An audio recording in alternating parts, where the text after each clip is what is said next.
The Tom Woods Show, episode 1272. Prepare to set fire to the index card of allowable opinion. Your daily dose of liberty education starts here. The Tom Woods Show. Hey folks, it's my job to equip you with the strongest arguments for the libertarian position on issue after issue where you tend to get cornered by your friends. Well, deregulation caused the financial crisis is still a big one 10 years later as people reflect on those terrible times. Very, very important to smash this one with a baseball bat. And I've got just the baseball bat for you. It's my free ebook, The Deregulation Boogeyman. Grab it over at regulationmyths.com. Hi everybody, Tom Woods here. This is going to be a great one because we're doing kind of a post-mortem on a debate Gene Epstein did. Gene's our guest today, by the way. Gene is recently retired from Barron's and is the director of the Soho Forum, which is that monthly debate society in New York City I'm always telling you about. But Gene did a debate, a big one, on socialism versus capitalism on October 15th of this year, 2018. And it's an Oxford-style debate, so they poll the audience before the debate. They ask the audience's opinion on the resolution, and then they poll the audience after the debate, and you see which debater changed more minds. And Gene, by that metric, was the winner of the debate. I'm going to have a link to the video. The video will be posted on the show notes page for today, of course. You really are going to enjoy watching it. I wanted to talk to Gene about it just because a lot of people attended. It was a very interesting debate. There were a lot of interesting topics raised. Gene took a rather novel approach to the debate, and the kind of arguments he made, I'm sure, were unexpected. And Gene was quite animated throughout the debate. So it was just fun. It was fun to watch, and I think you'll enjoy it. I'm just glad the Soho Forum exists and events like this exist. So I want to talk to Gene about what he thought about it and as a way of encouraging you to watch. It won't spoil the debate if you haven't seen it. It will certainly enrich it. Gene, welcome. Tom, it's a pleasure to be back with the great Tom Woods. Very kind of you to say. Well, listen, your debate on socialism versus capitalism at the Soho Forum really, really has to be seen to be believed. People have got to watch this. I will link to the video. There's also audio, podcast audio, but who wants that? You want to see this. I'm going to link to it at tomwoods.com/1272 because what you did in this debate really surprised me, and it obviously surprised your fellow debater because you did not adopt the typical line of arguments that somebody might have made in a debate against socialism. And I was left very, very shocked and favorably impressed because I thought probably your opponent, Bhaskar, what's his last name? Sunkara. Yeah. I think I probably would have made the kinds of arguments that he surely was prepped for, which is, capitalism has created a lot of wealth and the poor have been lifted from poverty and things like that. I mean, I would have done all kinds of stuff on that. And, not to say that those points aren't correct, but surely he was prepped and ready for and expecting you to say those very things. You didn't. And now, incidentally, it's not going to spoil the debate if you tell people the tack you took because they need to see it. I mean, they really need to see it. Tom, I'm often aware of podcast discussions where, I'm talking to a number of people who are listening to your podcast who saw the debate, and a lot of people who didn't. And I want to make sure that the people who didn't are oriented. And, if I've spoiled it and you don't want to see it, fine. But I want to explain to you people what happened and how it went. And indeed, let me just remind you one thing. Of course, I had a weird experience with Bhaskar. He initially, the resolution was supposed to be that the one is better than the other in terms of freedom and prosperity. But then 2 weeks before the debate, he sends me a note at 4:30 in the morning, somehow declaring that he tells me, I've told you a couple of times I can't defend prosperity. So I didn't know what that meant. And he sent it to me at 4:30 in the morning. I know he's been under pressure. He had some issues going on with his professional life, which are worth mentioning and interesting. But I thought, well, I don't know what's going on with the guy. Will he show up? So I wrote him that morning. I said, okay. We'll cut prosperity out and we'll only be about freedom. Socialism is more effective than capitalism in bringing freedom to the masses. Oh, and then, okay. Yeah, that's one thing. But But of course, I knew he'd probably bring in some economic issues anyway, sneak them in, as indeed he did. But in a way, I felt, well, for 80 minutes of focus, probably freedom is worth as a standalone concept. So that's the reason why, by and large, when he mentioned economic issues, I pretty much didn't pick up on them because I felt, look, we're supposed to be debating the issue of freedom, and let's stick to that. So that's one point. But with that said, certainly the argument I made, which is that you can achieve your socialist values far more effectively within the context of capitalism. If you simply play the capitalist game, you have immense potential to achieve a much better form of socialism. That, I think, is the argument that you're talking about, Tom, that you didn't anticipate. Is that? Yeah, it is. But I think partly the reason I didn't anticipate it is I had seen the original resolution and I just hadn't. I mean, maybe because I was on a cruise ship actually when I watched the debate, so I may have skipped over where they restated the resolution. Right. And so I was expecting you to hit the prosperity side of things. Yeah, it actually, in retrospect, of course, the prosperity side is easily done. And indeed, certainly the same argument, which is that, Bhaskar at one point said, we could have 5% growth under socialism, and Gene, you'll be stuck with 3.5% growth. And indeed, the typical argument really is, of course, that we can that they can achieve greater prosperity. And I would say, look, if you think that workers are much better motivated when everybody gets paid the same and when it's all democratically run, then obviously do it. Then achieve the socialist dream with just have worker ownership, interconnected firms. And then I mentioned, because the obvious statistics that are easily checked, usually people are surprised to learn that the obvious point, really, that the distribution of consumer spending is much narrower than the distribution of income, because obviously rich people, spend a lot of their money on taxes and philanthropy and investment, and they consume far less of it. That the numbers I trotted out to him, which are easily checked, is that the bottom half of income receivers account for 1/3 of all consumption. The bottom 4/5 account for nearly 2/3. And then there are other numbers to cite that labor union pension funds command over $3.2 trillion worth of investment funds. Worldwide, the labor unions have over 40 trillion. So there's plenty of financial wherewithal to buy up firms, to boycott firms, to do whatever you want to do within the context of capitalism to create a socialist sub-economy. And that was the main thing that I presented to Bhaskar. And, one other point is that I almost would have preferred that he be better prepared, but he was acting in such a flaky way that I was almost afraid he wouldn't show up at the debate.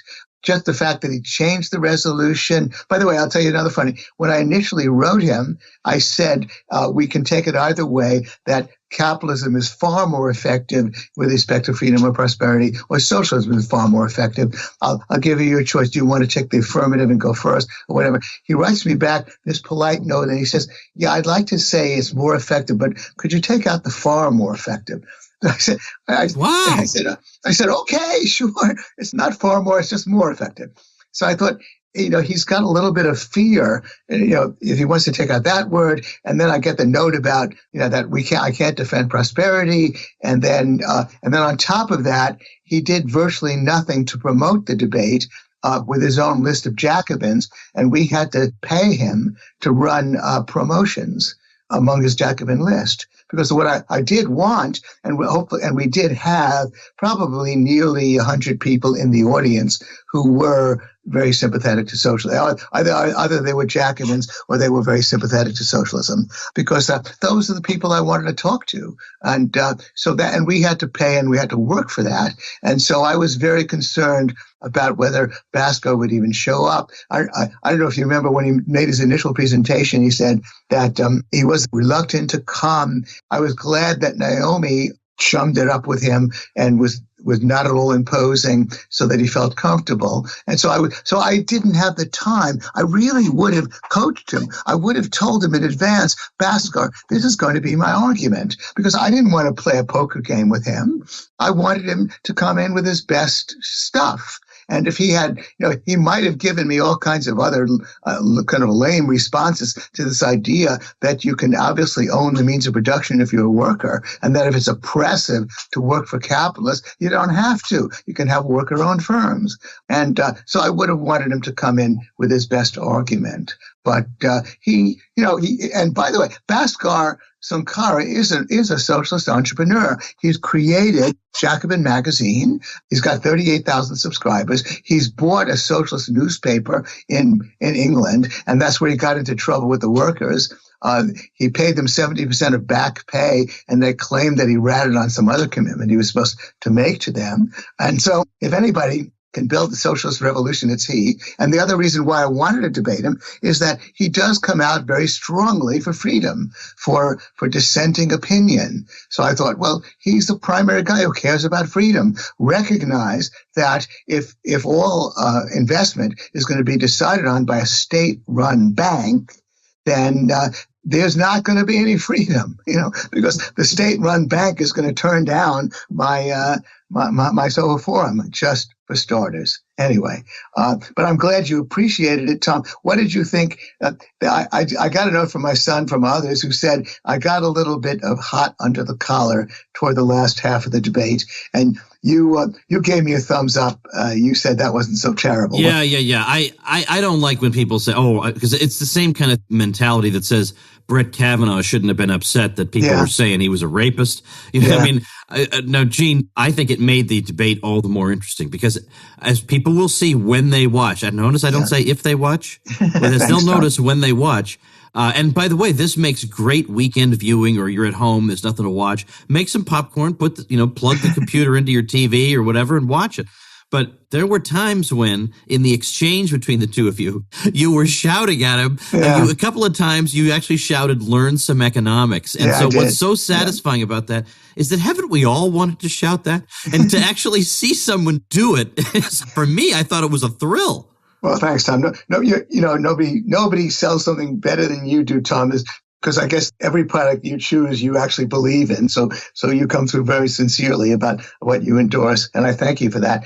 I wanted to mention one other thing, that I was trying to remember why, when I read about this idea in David Friedman's book, The Machinery of Freedom. David has a chapter on how the workers can just take over the economy if they want. They don't have to bring down capitalism. They can just use capitalist means to take over the means of production. But when I read that chapter, I know the book originally came out in 1973. That's Friedman's book, The Machinery of Freedom. I must have read it a few years after the book was published, and the argument was not new to me when David Friedman trotted it out. And I realized that it was actually when I read my first libertarian book, which I think for most people is an odd one. That was Man, Economy, and State by Rothbard, and that's where Rothbard. And I looked it up because I was trying to remember, where did I read this? It really is in Man, Economy, and State, where Rothbard specifically inveighs against consumer sovereignty, and he actually takes on the economist W.H. Hutt, who argued for consumer sovereignty. And he specifically, and I just reread the part in the book, Man, Economy, and State, where he specifically argues that there is only individual sovereignty under capitalism, and that individuals can do with them. They have sovereignty over themselves and over their property. And by the way, that means that consumers have sovereignty over themselves and over their property in terms of what they want to spend. And that was a number of years before I read David Friedman. And because I was actually involved a little bit at the tail end of a commune and very much involved with the New Left movement to build the alternative economy, the challenge leveled by left-leaning people like Paul Goodman. Just live the revolution now. You don't have to use ugly politics to live it. Create a commune, create an alternative lifestyle, the whole Earth catalog. It was a very flawed, the whole Earth catalog having to do with being self-sufficient, all of that stuff. So the specific idea of individual sovereignty under a free market was my core notion. And you actually, Tom, have given me the opportunity to talk about that with respect to free trade. When Bob Murphy debated Vox Day, I thought Bob did a good job, but Bob worked within the framework of a profit and loss capitalism. He never, when you gave me the opportunity to say in public, Vox Day wasn't there, so Vox Day, look, if you think that people should not buy foreign goods, foreign-made goods, then exercise your individual sovereignty and stop buying foreign-made goods. There's no argument there. The only argument is, do you have a right to tell me not to buy foreign-made goods? Of course you do not, but you certainly have the right to tell others, join me in not buying foreign-made goods. That's your choice. And so in a way, there should be no argument between the likes of us and Vox Day, so long as he recognizes that he has no right to pass a law forcing us not to buy foreign-made goods. And so that approach, the understanding about individual sovereignty, I think is at the core of any vision of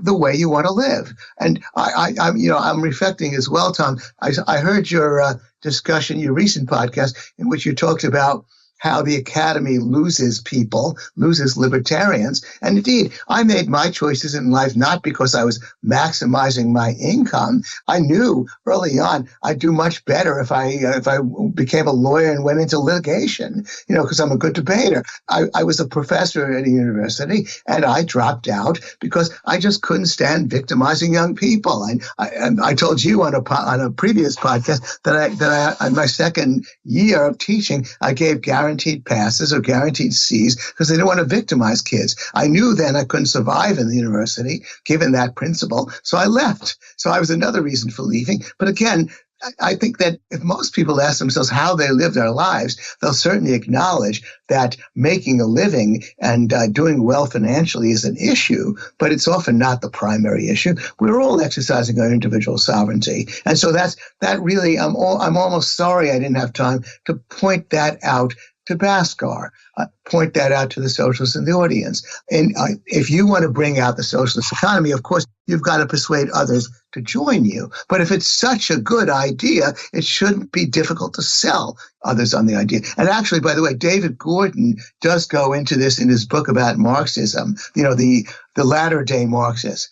He points out that that you could have worker-owned companies competing with capitalist companies, and if it's such a good deal for the worker-owned companies, that such a good deal to work for a worker-owned company, then the capitalist companies will just have to do without, because that's the free market. But of course, many people really do not want to take on the headaches of being a capitalist. I mean, in a way, I think that's almost what Bhaskar was realizing, because Bhaskar does take on the headaches of being a capitalist. And for many people, by the way, work is just a way to get by. I mean, they'd just rather have hobbies. They'd rather live for their own religion.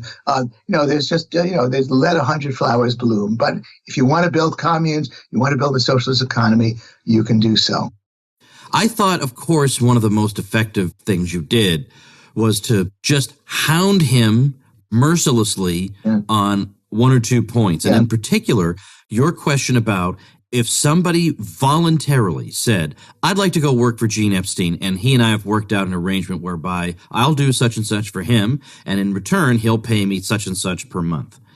And you asked him, would you put this person in prison for engaging in ordinary capitalist labor contract? And he didn't really want to answer that question. But I mean, there was a brief moment where he did, where he said, look, even now, there are restrictions on the kinds of agreements that employers and employees can enter into. So what he was saying was, under socialism, the kinds of things that would be punished would be different. But in principle, that's not radically a different arrangement, because even now there are arrangements that would not be considered acceptable. But I think what you were trying to drive at was most people find this totally unobjectionable and normal, and they could see themselves making such a proposal. Would they wind up in prison? And he could not give you an unambiguous no. Yeah, he said that probably would not be necessary at one point. Because they wouldn't want to, because under socialism, they would want to have it work for worker-owned companies. But your point was, what if they didn't? Yeah, exactly. Exactly. I mean, as a matter of fact, it's funny that every time I did watch the debate, and of course, much of the time when you're watching yourself, you think, darn, I could have said something there. Then I honestly, I'm sorry when he said that probably wouldn't be necessary because, as you just said, well, he was implying, well, working for a worker-owned firm is so much better. And I would say, go for it then. Knock yourself out. That, of course, was exactly, by the way, the point that David Gordon made, that most likely, if the worker-owned firms were competing with the capitalist-owned firms, most workers would prefer the capitalists. And I would have said, well, that's just the point. If that's the case, Bhaskar, then go for it. Then build the worker-owned companies right now. You can do it. And if it's such a better idea for everybody, then you guys will win, and everybody will flock to it. You'll have a demonstration project. Isn't this an exciting idea, Bhaskar, for you to make the socialist revolution right now? But no, Bhaskar, you're much more comfortable writing your articles, getting your contract. I mean, Bhaskar's got a contract with Basic Books, by the way. Thomas Sowell published Knowledge and Decisions with Basic Books. That's a premium label. This kid is going places as a writer and socialist entrepreneur within the capitalist economy. And of course, it's so much more fun to talk about politics and should we vote for the Democratic Socialist Party or whatever, but much more difficult to really face your own beliefs and start building socialism right now. So I'm sorry I didn't take advantage of making that point. But the other part of it, though, is I did say sincerely in my summation that I almost am happy that Bhaskar kept ducking that point, because I said, Bhaskar, you're too much of a lover of freedom to really face that. And that's why, the socialist economy real socialism wouldn't stay alive for more than a month if you were in charge, because you're naturally a lover of freedom. I don't know if you know, the other part of it that I let go was when Bhaskar surprisingly talked about what a basketball enthusiast he is. And I don't know I was just amazed that somebody from the audience asked about the inflated salaries of basketball players and corporate CEOs. And Bhaskar said, well, the basketball players are probably not even being paid enough. And it turns out that he's an absolute passionate basketball fan. And I just couldn't believe it. The kid is filled with contradictions. But anyway, it was quite an evening. Do you think he laid any real blows on you?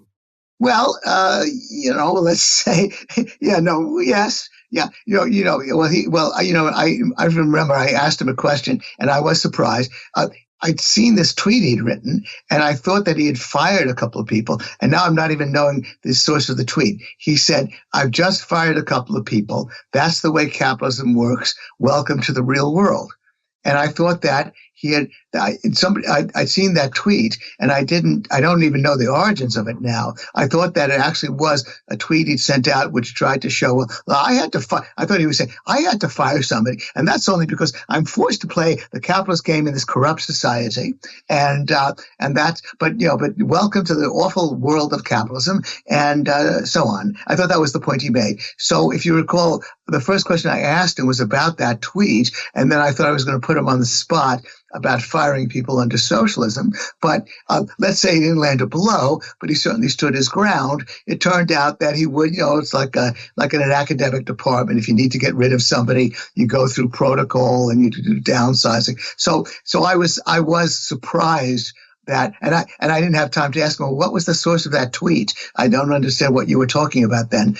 So he is acknowledging that under socialism you can fire people. So that's where he did surprise me a little bit when he then went on to say that, well, but when we're going to fire people under socialism, we're going to have a social safety net and people aren't going to starve the way they do under capitalism. And you make the other point where I could have said, I didn't want to go that route about the social safety net because, again, what you talk about, which is that in a debate, and it actually went on for 88 minutes. We exceeded the number because my man in the audience who's keeping time thought that we spent so much time arguing with each other and knew, of course, there'd be a lot of haranguers from the audience. So he allowed it to 88 minutes. But even so, in 88 minutes, you only have a certain amount of time to make a few points and what you say, and to keep repeating those points. Because if the other side won't answer them, then keep repeating them because maybe he'll answer in different ways. At another point, if you recall, Bhaskar even said, oh, well, yeah, we could have crowdfunding. And that's why he said, guys, let's have a round of applause. Bhaskar said we could have crowdfunding. But when you mentioned when Basco said, well, we do have restrictions on wage contracts even now. And of course, he was quite right about that. I could have said, yeah, indeed, we forbid people to work for less than the minimum wage. We have restrictions on interns. We have all kinds of bad stuff. But for me to go down that route, I thought would have been fruitless. By and large, he was just talking about being able to work for a capitalist. And so I thought, well, let's stick to the main point about, by and large, we do have reasonable freedom with respect to labor contracts and far more freedom than Basco would allow. So I thought, let me stick to that main point and not go down certain routes. So, of course, a few things you have to decide on is what challenges will you not pick up on and what challenges will you pick up on. In my case, it was easy enough to recognize that the challenges with respect to economics and prosperity, that wasn't the central debate. It was all about freedom. So it was easy, by and large, it was easy enough for me to see that where he kept ducking the basic points having to do with whether he'd put people in jail, how far would he go in punishing people for working for capitalists, and then how would he try to cope with my point that you can have the socialist economy within the context of capitalism. He might have come up with some cheap arguments about how, the capitalists are going to organize against us, and they, all kinds of stuff about how there would have been fights within capitalism. The truth of the matter is that, I wrote an article about worker ownership for National Review. I was interested in the worker ownership movement. It was by and large playing by capitalist rules, and it was a favorable piece in William F. Buckley's magazine, National Review. The Wall Street Journal was editorializing about a couple of worker-owned firms. We wish them well. The fact of the matter is that if the socialist movement played the capitalist game, there would be plenty of sympathy and plenty of interest. I would have interest in the experiment. I'm sure you would. This is another way to live. If this is the way people want to live and they respect property rights, fascinating. Go for it. Let's see how successful it can become. Why not? So, but Basco didn't even try making that counter argument. I mean, the only thing he said rather ineptly was, it's so difficult to cope and compete under capitalism. I mean, because of crazy stuff. And that's when I responded by saying, Basco, focus on the consumer side of this. And then it's probably when I did say, learn some economics. I said to him, the bottom half accounts for 1/3 of all consumer spending. Probably that number surprises you. The bottom 4/5 accounts for almost 2/3. So consumers would just decide we want to favor the capitalist, the socialist firms. By the way, when I appeared on your show talking about consumer refusal to buy from goods bought from abroad, a lot of people. My father was. First of all, the first 20 years after World War II, he was not buying German cars. And then after that point, he was only buying American cars. I mean, there really are a lot of people who will not necessarily maximize their own welfare. They'll just decide they want to spend their consumer dollar in things that they believe in. And so consumers would buy from, look for the union label. That's another old one, by the way. Buy products that are made by unions. That's a perfect right that you have under capitalism. And again, my point is that the idea of individual sovereignty is a very important card to play when we're talking to people who are against free trade. The point is that the only difference is don't impose that on me. If I want to buy goods from abroad, that's my right. If you don't want to, that's your right. If you want to persuade others not to do so, that's also your right. And so go for it. That's what individual sovereignty is all about. And I learned that, I had to remind myself, I learned that on the very first book I read that introduced me to Austrian economics and libertarianism, Murray Rothbard's book, Man, Economy, and State. Gene, let me remind the folks about one of the miracles of capitalism, namely the ability to pretty much teach yourself, well, if not absolutely everything you might want to learn, then pretty darn close. And you can do that with an unbelievable platform called Skillshare. It's an online learning platform with now over 24,000 classes in business, marketing, entrepreneurship, technology, and more. Think of any platform you'd like to learn or skill you'd like to acquire. Chances are you're going to find it on Skillshare. We talk a lot about entrepreneurship on this show, and wow, is this an amazing resource to have in your entrepreneurial journey. And I don't think I've ever been prouder to promote a sponsor. Well, join the millions of students already on Skillshare today with a special offer just for my listeners. Get 2 months of Skillshare for just 99 cents. That's right. Skillshare is offering Tom Woods Show listeners 2 months of unlimited access to over 24,000 classes for just 99 cents. To sign up, go to Skillshare.com/Woods. Again, go to Skillshare.com/Woods to start your 2 months now. That's Skillshare.com/Woods.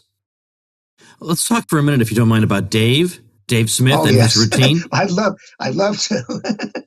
Go ahead. What? Well, Dave had, of course, a challenging challenge before him, because talk about a mixed crowd. You've got people who really have been kind of at each other's throats, and he's going to try to make everybody laugh with the same material. And the thing that I liked about what Dave did is that, frankly, in my experience, there is no chance a socialist comedian would have been as generous as Dave was. I mean, he has a little fun at the expense of socialists, but he made at least one self-deprecating joke about libertarians. He made a couple of attempts to point out areas where the two sides agree. And in particular, he made the point that everybody thinks, in fact, everybody thinks we like George W. Bush, and everybody thinks you guys like Hillary Clinton, when the fact is we can't stand either one of them. You would have thought there'd be some kind of nodding of recognition in that crowd. Yeah, gee, that is annoying because I can't stand Hillary and I'm on the left. And it was like he was from Mars or something. I thought if socialists understood their own positions, these things would resonate with them. It was shocking to me how resolutely they refused to go along. Yeah. Because my point is that no socialist comedian is going to go out of his way to say, well, let's talk about some areas where we do, we both really struggle with the American establishment. And man, we're always on the losing end, and it's always the neocons and the neoliberals who are winning. I just don't think a socialist comedian would have been that generous. Prove me wrong. No, absolutely. Well, look, I listen to, I love your show, Tom. And of course, I'm always second guessing myself and second guessing others. I remember, this will sound irrelevant, isn't really. I remember you had Lou Rockwell on, and I love the guy. He's actually my rabbi. I love Lou Rockwell's lectures and talks. But then I forget when the question came up, what, aside from the non-aggression principle, my right to move my fist stops at your chin, what's the next part of libertarianism? And I really wanted to shout at you and Lou, guys, the next part is tolerance, because the point is that if you live in a libertarian world and you endorse freedom, then you've got to learn tolerance. Tolerance of atheists, agnostics, Muslims, people who do things that are they don't do it your way. You may not like the way they do it. You might not like their viewpoint, their opinions. And so obviously that's part of the point, which is that we all, you, I, and others who are libertarians, we just said, because we can't object lots of things we don't like that people do, but we can't pass a law against it the way the progressives can, and we can, we might not like the scalpers. We might not like the blackmailers. That gets back to Walter Block's book, Defending the Undefendable. We might think they're nasty people, but we've got to be tolerant.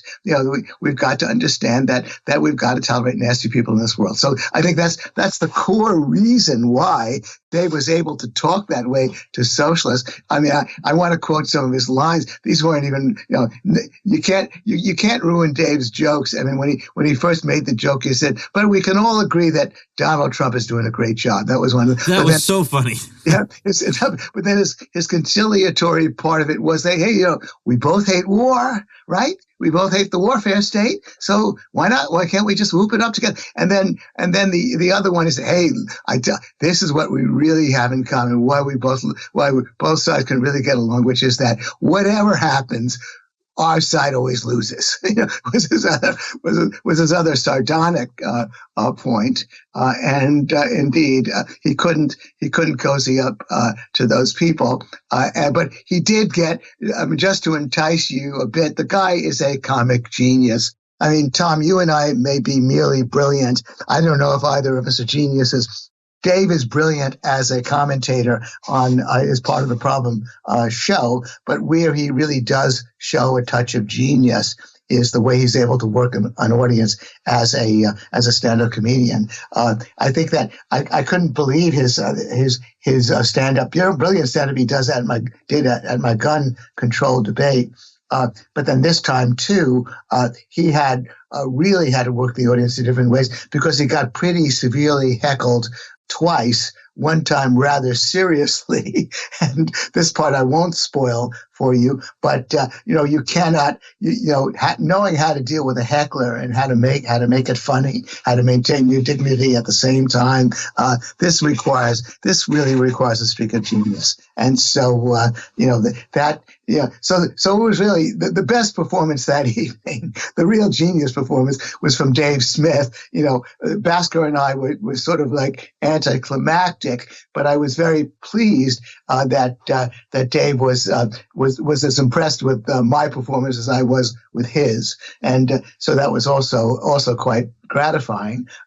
But really, hopefully stick around for the first 9 minutes of the video because you really got to appreciate Dave and his routines and what happened in a way he dealt with the audience, and then give Bhaskar is up for the first 15 minutes, and then I get my 15 minutes, and then probably you'll want to see after that. After my 15 minutes, what happens next?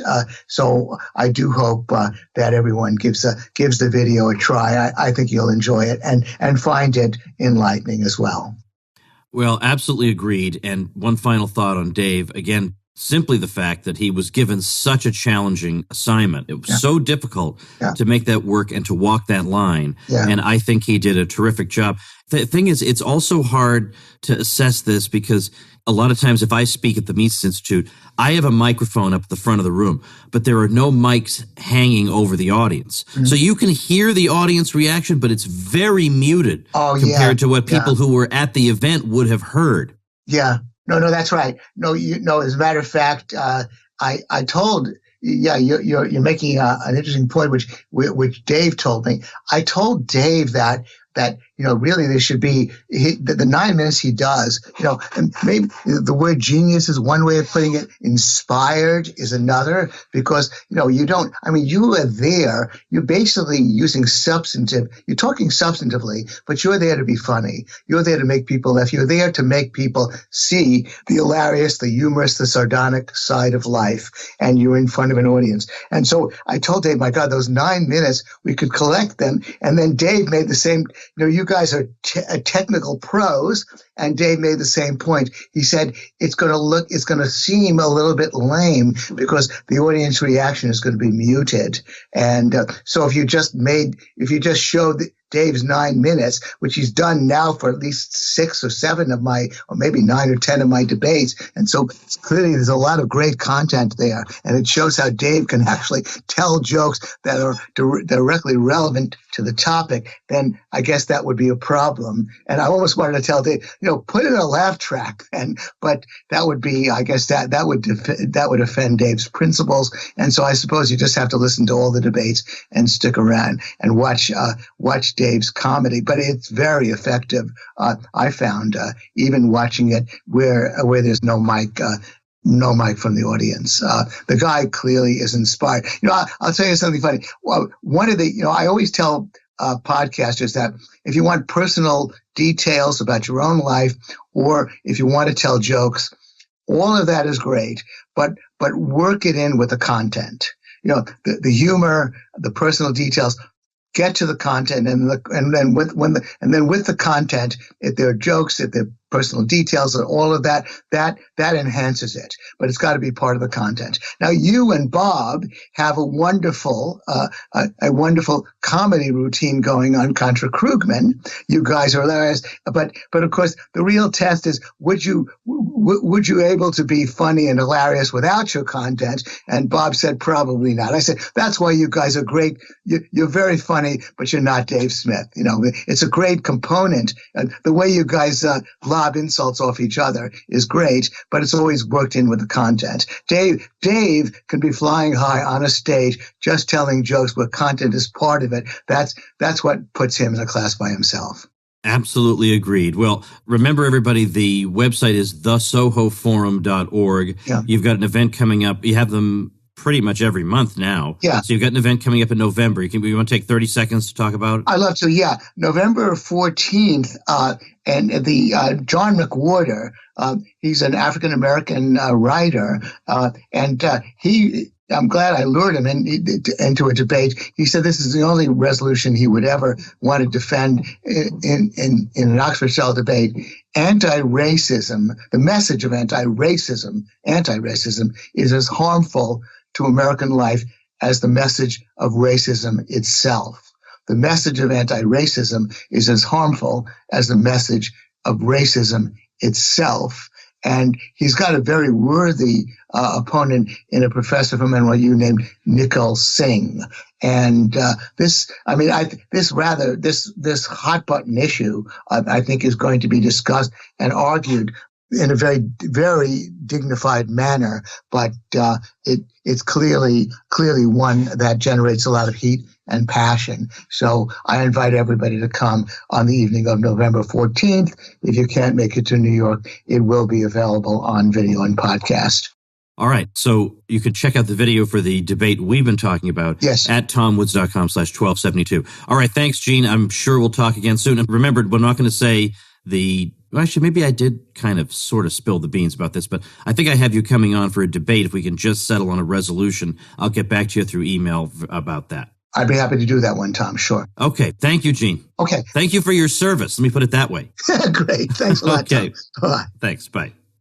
All right, folks, do please download the free ebook mentioned at the beginning of this episode, The Deregulation Boogeyman. This will allow you, politely of course, to flatten people who try to tell you deregulation caused the financial crisis. We got to get that right.